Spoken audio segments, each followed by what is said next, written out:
안녕하십니까, 박사입니다. 4월 19일 오전 이스라엘이 이란에 대해 보복 공습을 했다고 난리가 났습니다. 세계 주요 매체들이 속보를 띄우면서도 내용이 파악이 안 되자 추측 보도를 반복했습니다. 전투기가 출격했다느니, 제리코 미사일을 발사했다느니 하는 보도가 줄을 이었습니다. 상당수의 매체가 이스라엘이 미사일 공격을 가했다고 보도했습니다. 마침 오늘은 이란 지도자 아야톨라 알리 하메네이의 생일이기도 합니다. 이란 통신사 메흐르는 현지 시간으로 새벽 4시쯤 이란 중심 도시 이스파한 상공에서 여러 차례 폭발음이 들렸다고 보도했습니다. 실제로 뭔가 폭발하는 동영상도 나돌고 있습니다. 이스파한으로 추정은 되지만 확인되지는 않고 있습니다. 또 군기지, 핵시설이 타격을 받았다는 소리들도 지금까지는 낭설로 보는 게 맞습니다. 이란 방송사 IRNA는 이란 일부 지역에서 방공망이 가동됐다고 전했습니다. 이란의 민간 우주 프로그램 대변인 호세인 달리리아는 이스파한에 대한 미사일 공격은 확인된 바 없다면서 드론 여러 대가 격추됐다고 말했습니다. 알자지라에 따르면 이란은 테헤란과 이스파한, 시라즈 등 여러 공항의 항공편을 중단했다가 지금은 정상화시켰습니다. 한편 이스라엘의 네타냐후 총리실은 이스파한에서 발생한 폭발이 이스라엘과 관련이 있는지에 대해 확인을 거부했습니다. 다음 소식입니다. 러시아에 의해 납치됐다고 우크라이나 당국이 주장했던 어린이들이 독일에 살고 있는 것으로 확인됐습니다. 독일 연방 형사경찰국은 러시아에 의해 유괴 납치된 것으로 추정됐던 어린이 160명 이상이 부모 또는 보호자와 독일에 있는 것으로 확인됐다고 밝혔습니다.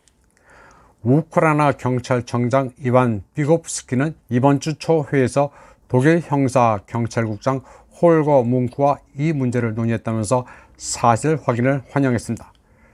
독일 경찰은 이들 청소년 대부분이 부모 또는 법적 보호자와 함께 난민으로 독일에 입국했다고 밝혔습니다.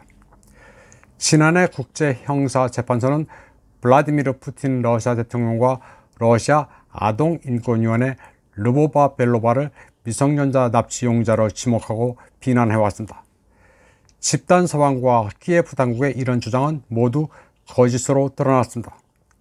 러시아 측은 그동안 우크라이나 분쟁으로 고아가 된 어린이들을 러시아로 대피시켜 돌봐왔을 뿐이라고 해명한 바 있습니다. 그런데 행방이 묘연한 것으로 알려진 어린이 청소년들이 이번에 독일에서 발견된 것입니다. 우크라이나 측이 러시아에 대해 비인도적인 만행인의 모내 주장하는 것들은 대부분 거짓말들입니다. 다음 소식입니다. 아르헨티나가 미국 주도 군사블록 나토의 글로벌 파트너 지위를 공식 요청했다고 루이스 페트리 국방장관이 밝혔습니다.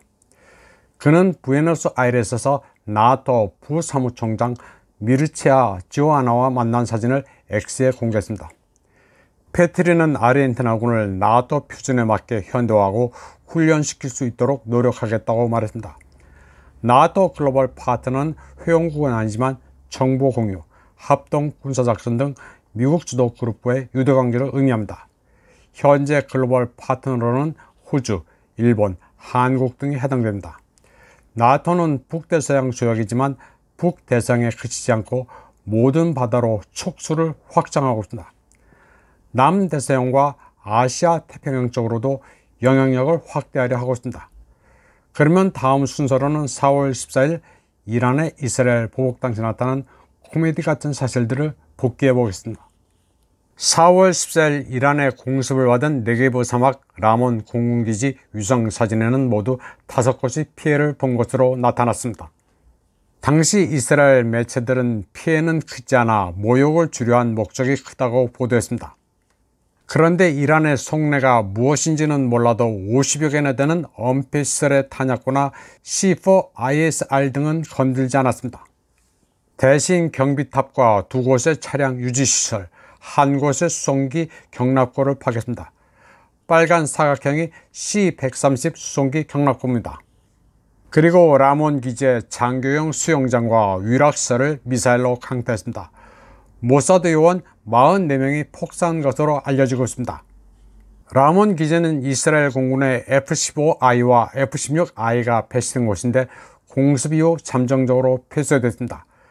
정확한 피해 상황은 알려지지 않고 있지만 당분간 기지 가동은 곤란한 상태입니다. 그런데 이튿날 이스라엘 측은 공군 기지에 미사일이 떨어졌지만 피해는 경미했다면서 미사일 탄착 현장을 공개했습니다. 미사일이 떨어져 생긴 구덩이는 그름 하나 없이 깨끗했고 바로 흙무더기 하나가 보였습니다. 이스라엘군이 그림을 만들기 위해 구덩이를 일부러 팠음을 바로 알 수 있습니다.